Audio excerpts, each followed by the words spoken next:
Hi, I'm Dr. Morbaja, astrodynamicist, space environmentalist, and associate professor of aerospace engineering and engineering mechanics at the University of Texas at Austin.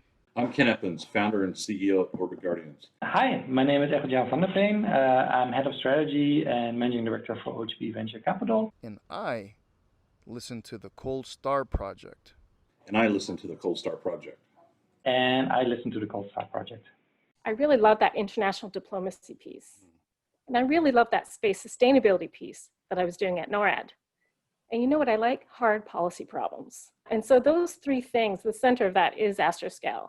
Welcome back to the Cold Star Project. I'm your host, Jason Kanigan, the founder of this thing, Cold Star Technologies, a data science and process improvement firm making good space companies better.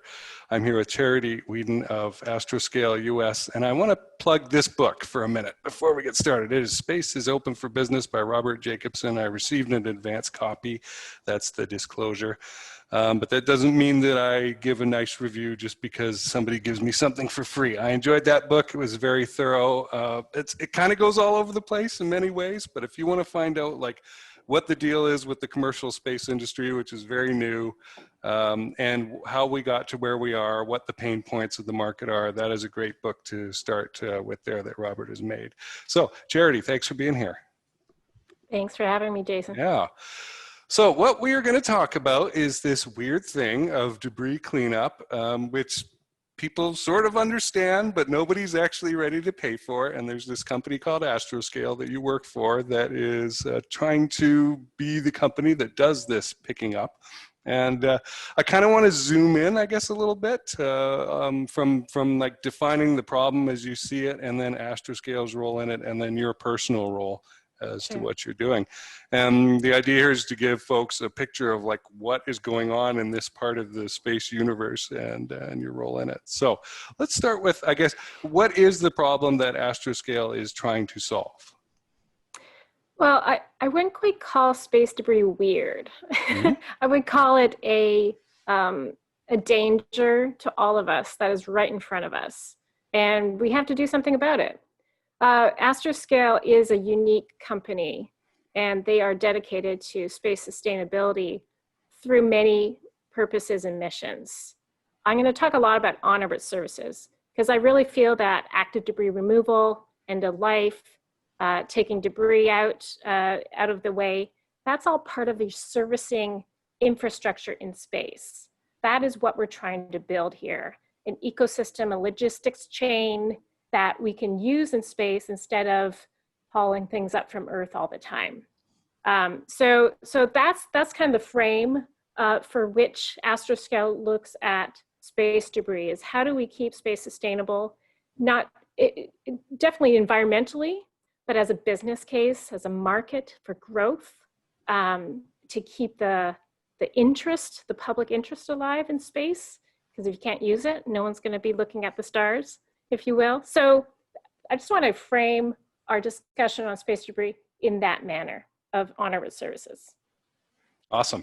And your role is Vice President of Global Space Policy at Astroscale US. So, and we'll look into that a little more as to what it is.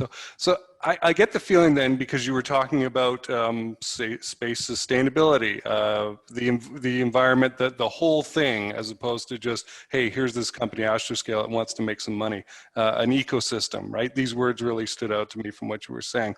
And I got the impression that Astroscale is an evolutionary company, right? It's starting off in one shape or form. In a little bit, it's going to be adopting another thing where it's able to offer certain services, let's say. And then in the future, beyond that, there's another level of this orbital construction environment that you mentioned. Am I off base there? Is that kind of what it's like? What's your feedback on that? I like that term, evolutionary and revolutionary. You're right, evolutionary. You know, many startups, they have great technical ideas, something they want to do, a mission in space. Astroscale started with, we realized there was a problem on our hands. It was founded in 2013, ASAT test had happened, Iridium Cosmos had happened, things were starting to pick up in the small satellite world. And so our founder and CEO, Nobu Okada, really took to this problem. So the company started trying to address a problem. And that's always good because you're looking at an actual problem to solve. You're building the technology, but you're also seeing what else is needed. You're not just there building tech in your garage. And so Astroscale is unique in that way of looking at a problem that started out and then recognizing we can use this technology for a host of other applications. It's rendezvous and proximity operations. What can you do with that? And so that's how we're expanding. And you know that we are now into the life extension business in geostationary orbit. We can do in situ SSA with the type of technology that we're building that started with a relevant and urgent problem to resolve. Okay. Now, I've got the impression, and you mentioned that, the kind of the crazy guys building stuff in their garage as being one way of starting a company. In your case, you've kind of had to go out and get public opinion or even administrative opinion on your side as, hey, this is a problem that needs to be solved, and that. How has that been? It's been 5 years, right? What accomplishments do you believe that Astroscale has had in that time? So this kind of creeps into how I tackle the policy problem. It's in 4 steps. The first step is awareness. Do people even know that there's an issue? And we're still finding there's still gaps in that. So you'll see us everywhere talking about this issue, public, to the governments around the world, to other industry partners. So awareness is first step. And then there's acceptance. Do they believe there's a problem? So you got to show them the receipts, if you will, show them the data. So we collaborate quite a bit with academics and other luminaries in the space situational awareness arena to make sure that the stakeholders, whether they're politicians or industry themselves, not only are aware of the problem, but they understand it is indeed a problem. Third step would be action. We want them to do something about it. And we're certainly doing something about it by providing docking plates and a service to attach to the satellite should it become defunct in orbit, or should it need life extension. So the final step, which sometimes is needed, sometimes it's not. Action sometimes is the end game here, people actually doing something about it. But it might be a mandate, something like regulation and legislation that might be needed, international consensus on debris mitigation standards, for example. So that is kind of the final step.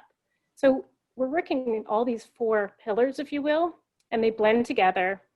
We're working around the world in them throughout industry, public, government.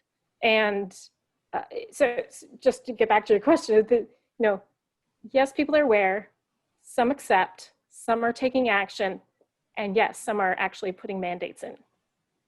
All right, and now let's dig into some details here because, like say, Chris Stott from Mansat just wrote recently a LinkedIn article where he said getting permission to do something is the most difficult thing to do in space from his perspective. And so here you are. Like, I talk every week to companies that want to be in the orbital debris cleanup business, right? So, but all they have is like an idea for a technology, and they haven't got the oomph, they haven't got the grappling of the problem or the permission from whoever, like the regulatory or government agency folks are, to touch the problem even. How has Astroscale gone ahead, again, over the last 5 years, working on solving this problem of being allowed to go and approach these things? So I mean, first I want to say Chris Stott is always right. So urge everyone to listen to Chris on this, and he's absolutely right. It's sometimes the hardest thing to do is get that permission. And there's, as you understand, space is highly regulated. There's different angles of regulation here, especially in the US, the remote sensing angle, the spectrum angle, the launch angle. Other nations look at a more of a mission concept, but you still have to do the spectrum angle and launch angle. So I think it's complex because governments don't necessarily have the experience in licensing new commercial operators doing on-orbit debris removal or on-orbit services for that matter. US now has it because MEV-1 is up and operating. The UK, we are actually proceeding with a mission license in the UK, or requesting one.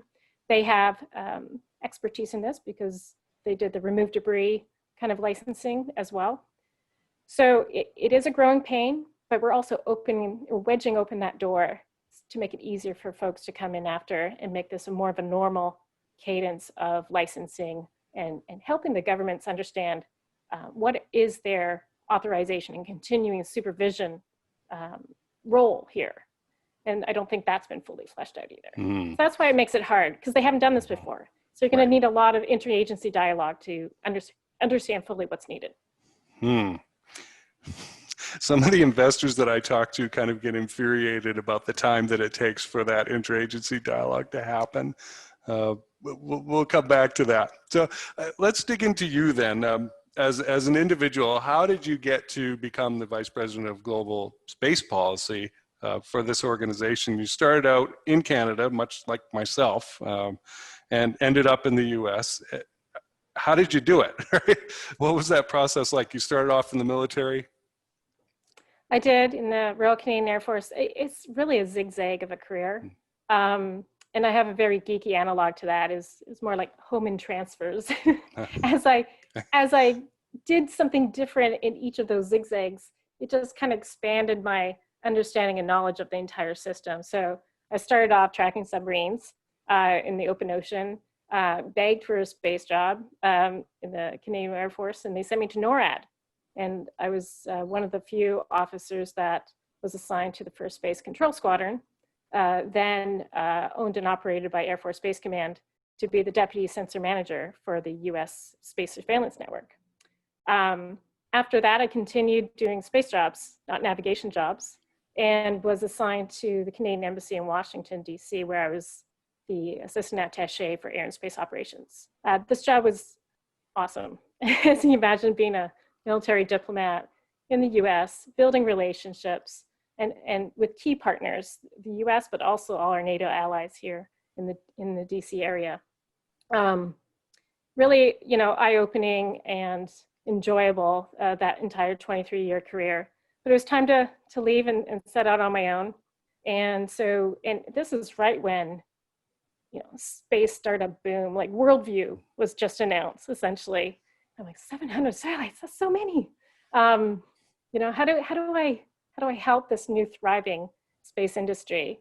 And so I joined the Satellite Industry Association as the Senior Director of Policy, working on essentially the US space industry's interests across the board. So 40, 45 members, range of Earth observation to defense contractors to communication satellite operators. So again, eye-opening. And that was when I really got an appreciation of kind of the radio frequency piece of this, right? I knew there's remote sensing, I knew there's operations, but it was really the glue that holds us all together is the spectrum piece. So it was a very eye-opening experience there.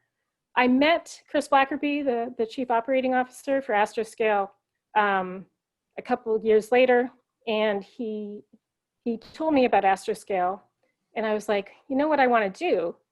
I really love that international diplomacy piece, and I really love that space sustainability piece that I was doing at NORAD. And you know what I like? Hard policy problems. And so those three things, the center of that is Astroscale. So from then on, I started working with them first as a consultant, and then came on full-time last year. Zigzag. Awesome. Yeah. So quite a road to get there. But I like that you pulled out what you really like to do, right? Those, not just skill sets, because like everybody's got skill sets, but stuff you really like to talk about all day, and the kind of people you wanted to work with.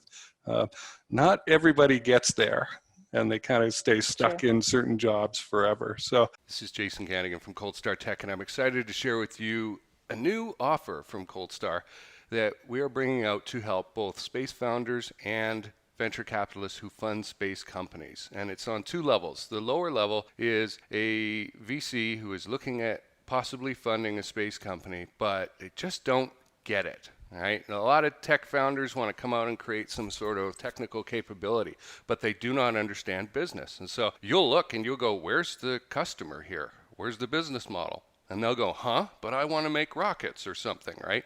And it's really cool. Well, that, as we know from the dot-com era, is not a viable business model. And so you bring us in. We've got great technical expertise on the space side, folks who have done this sort of assessment before, like our technical engineering advisor, Dr. Rick Fleeter, myself in the process engineering field, plenty of other people with brains to look at this problem so that you don't have to blow your brains out trying to figure out how to make this work. And on the company side, it's a benefit for them because we will show them the roadmap to how you're going to get funded, how you will want to fund them, what changes to make to get VCs excited about putting money in.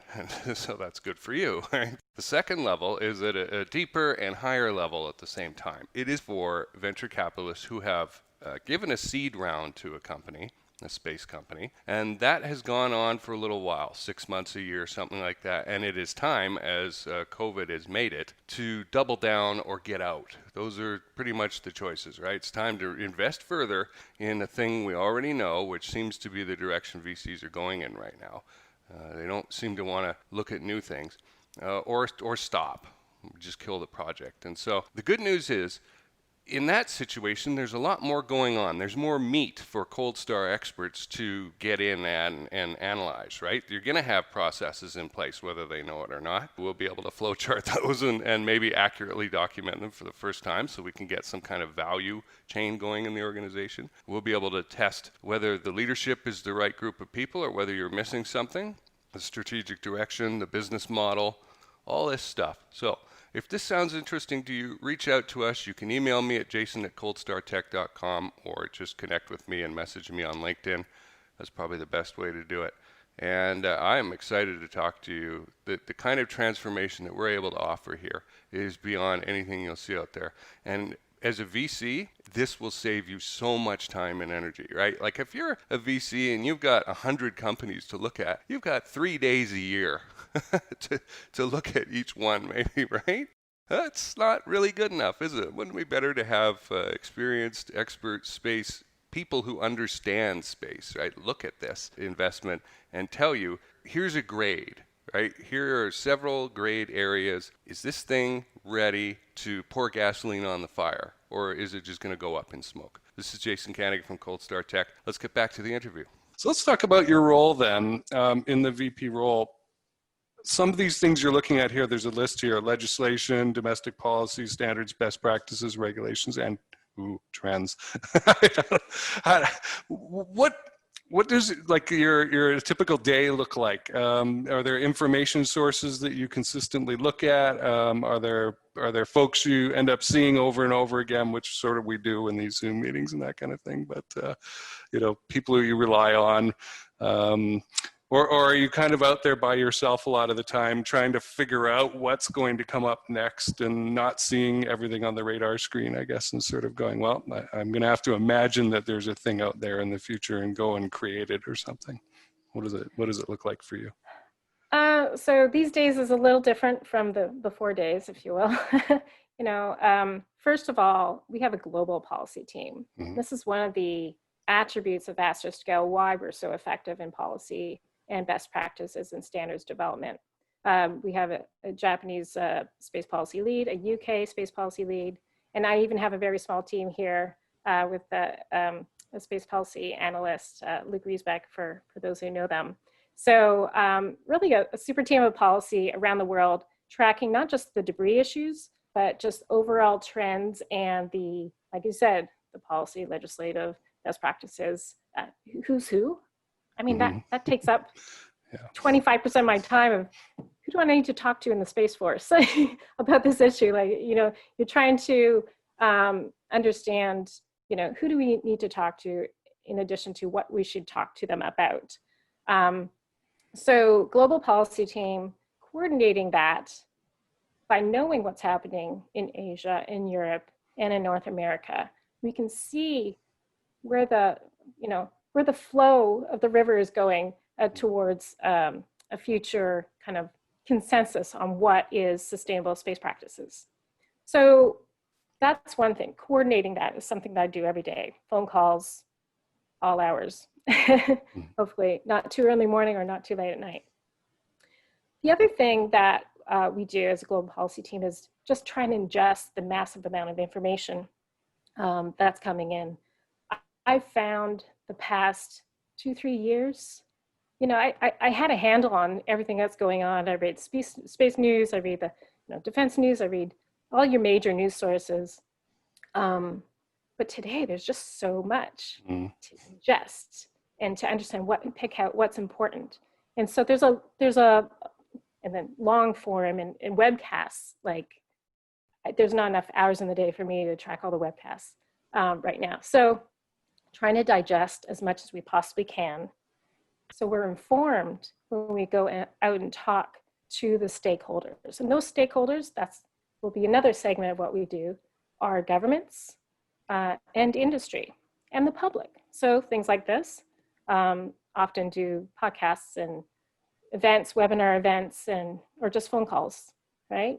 And then reaching out, staying in touch. Right now, it's really hard. You know, back when I was a diplomat, you know, you rub elbows, go to a cocktail party, you meet people like that. And the space industry is sort of like that as well.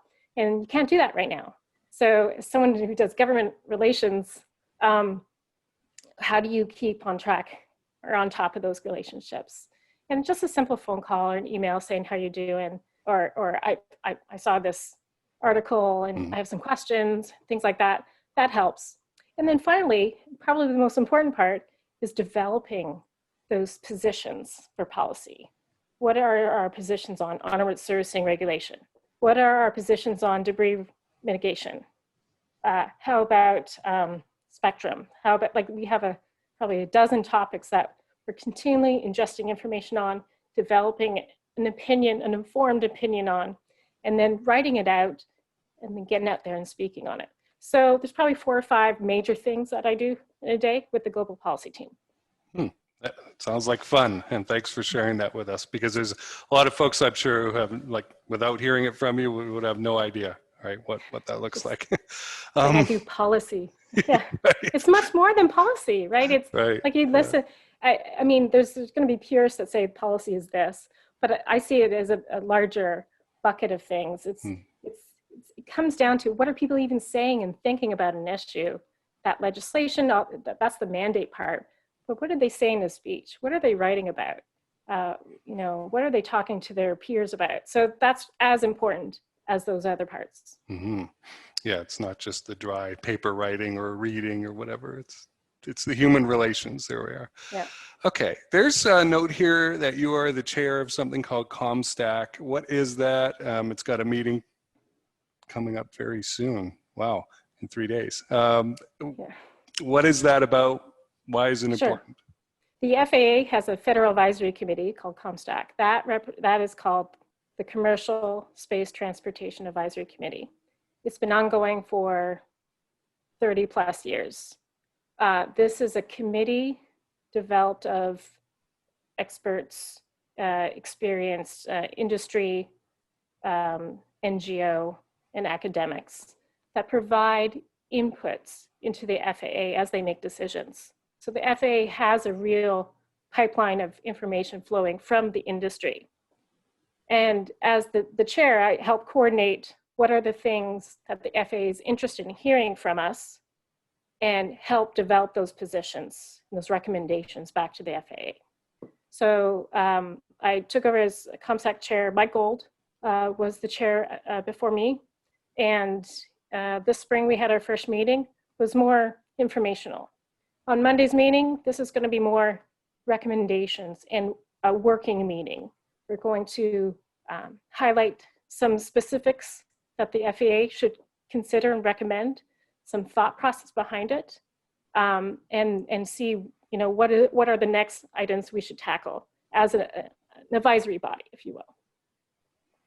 Okay, yeah, and that's pretty neat that you're getting a chance to influence that body that way and their policy thinking. So that's cool. Let's move on to cislunar space. It's a big topic. A lot of people have been talking about it. I've had a few people on the show who are looking at business models in that area. How does sustainability work according to the Astroscale way in there? Well, I mean, we're not just about one orbit or two orbits and just, narrowing our scope there. We're thinking about sustainability in space writ large. Okay, so if there is ongoing activity or a growing trend in activity in cislunar orbit or on the moon itself, we're going to pay attention to that. And I have to say, I'm pleasantly surprised at the announcement this week, I think it was yesterday, by NASA administrator about, commercializing, resources. Go get us 50 grams of lunar regolith. Keep it there, we'll pick it up later. I think that is, I just, I don't know about you, but when you're a kid, going to the moon or Mars was always 40 years away. That's the 40-year plan. That's a 40-year plan. At least that's what they told me at Space Camp. And here we are 40 years later, and sometimes things just never change. Except I do see an actual change on activity in the cislunar environment. I do see that. The bad side of that could be anywhere we go, we kind of trash it up, don't we? So with the power of foresight, what can we talk about now? Build those best practices, those sustainability practices, and make sure we're not repeating the same mistakes that we've done here on Earth and unfortunately in space as well. All right. Let's finish up with this, and this is probably going to be a longer answer, and that's good. I want to hear more out of your head and into the sound. Active debris removal, who's going to pay for it? That's a question that has come up and frustrated many people who have a technological capability idea, but then, where does it go from there? What are your thoughts about that? So that is probably the number one question that's asked. So I'm not surprised that it's asked here, it's asked everywhere. Who pays for it? Who pays for it? I'd like to turn that question on its head and say, we all pay if we do nothing, right? So let's work our way back from the optimal. And the optimal is a clean, clear orbit. If you are an operator with 1,000+ satellites, you probably want to minimize your risk of your investment, risk for your customers who want to have their internet on all the time and quick and fast. So there is an intrinsic value in having a clear orbit. That's just, business. And so now that we have more congested orbits and with lethal non-trackable debris, anything from 1 to 10 centimeters, almost 1 million pieces up there, plus the stuff we can see, that is going to increase the risk for your investors. So the way we see this, it is a simple economic equation of what is the value of clean space for you. And you work your way back from what am I willing to do to operate in a congested environment or a clear environment. Operators have had it good for the last 60+ years. They haven't really had to worry about this, right? You just go up and, if you're around 25 years passively deorbiting, that's fine. You can check a box that you're responsible. We live in a modern space renaissance now. We should act like it. So we should have these practices in place to make sure we leave space looking better than when we got there. So all to say, who pays? Well, operators are already paying a little bit, little annoying costs, right? Your license is going to be scrutinized a little more these days if you have a lot of satellites or you don't have a good debris removal plan. So that costs lawyers to look at, costs you time, costs late nights thinking about this. You might want to start investing in third-party SSA, right? So there's a cost there as well. You might need to hire people that know what they're talking about for, or kind of constructing the constellation and how to get the right astrodynamicists in line to make sure you're constellation doesn't run into each other. That costs too. There are current costs today. They just push them in on other envelopes. If we could take those costs out and then add the increasing congestion that's coming, right? So we got satellites coming up, satellites coming down, satellites operating. What are those costs going to be? And so I feel that there needs to be a good economic study of not only what does it cost to put a docking plate and to remove your satellite at the end of life, whether or not, you know, it's functional, but also what are the intrinsic costs right now of not doing anything, right? Look at the other side of the coin too. If we do nothing, what are we building in? Is it going to be more expensive to go to space? How much does insurance cost? There's already insurers starting to say backing off on in-orbit insurance or third-party liability insurance. We need to have the right structure in place to have a sustainable space future and to be able to leverage these orbits for fast internet, weather, and what have you, remote sensing. So I know it's a roundabout answer of who pays. If we want to drill down a little further, end-of-life services, putting a lightweight, inexpensive docking plate on your satellite does not cost a lot in this grand scheme of things. The service, if you can build into that and be open-minded to different business models, we're ready to talk about those various models and come up with a solution. So I feel that, you know, and this company wouldn't have started if we didn't think there was an actual business case in the future. The active debris removal, that is removing pieces of debris that were never meant to be removed, upper stage rocket bodies and the like, that's costly, that's expensive, that's risky, and they're mostly government. And so we feel the government has a responsibility and a role as the signatories of the Outer Space Treaty to do something about it, that action piece I was talking about. So we're continuing to talk with governments. JAXA has a program for ADR. ESA has a program for ADR. The US doesn't, not yet. And so we're actively talking to US government of, you know, what does it take to start, you know, putting together a program, leveraging your commercial systems. There's a lot of goodness there of developing the tech to do ADR. There's a lot of goodness there for international cooperation. If you want to do, you know, do a cooperative ADR program with, you know, your allies and partners.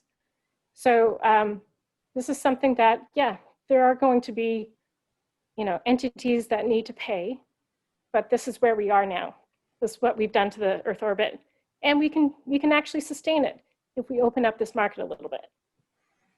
Okay, I really like what you said about the operators probably having pushed off certain costs into other categories so that they're not seen as easily, you know, or attributable to this area. And if you do a study and pull those numbers together, they're going to add up to a big number, and then the business case is right there. So that's very cool. Charity, who do you want to hear from, and what's the best way for people to get a hold of you? You know, again, my role is to ingest a lot of information, also help people become aware of the issue, and talk to them as well. So who do I want to hear from? Anyone who wants to hear from me, essentially. You can get a hold of me. I can give you my email details offline if you'd like. And I don't know if I should, you know, plug my Twitter or @CWeeden or anything like that.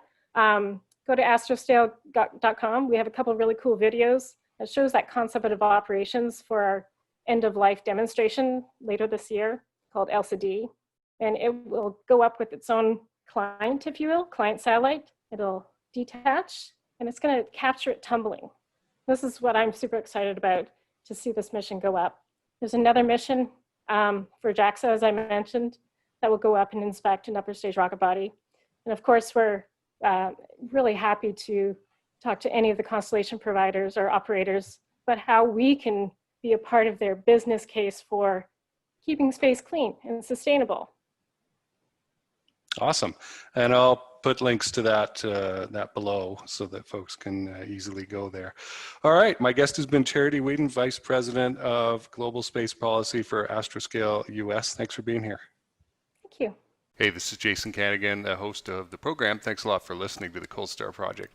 If you want me to send you new episodes of the Cold Star Project so that you don't have to go hunting around for them or watching YouTube or anything like that, go to this page, coldstartech.com/MSB. That's short for Make Space Boring, which is what we're all about. And drop in your email address there, and I will be able to do that for you. Make Space Boring is another little show that I run. It's a shorter format, quick interviews, and news of the day, and sometimes an update of who I'm meeting and what I'm learning in the space field. It's on the same Cold Star Tech channel. Speaking of which, on the YouTube channel, I can do something I cannot do on the audio-only version, which is add playlists. And so there may be topic area playlists on the YouTube channel that you would be interested in digging into and going down the rabbit hole and learning more about. For example, space law and policy, space situational awareness, lunar mining and construction and fun stuff like that. So go check that out. That is at coldstartech.com/play. That's the short link to get there. Anyway, thanks for listening, and I look forward to talking to you soon.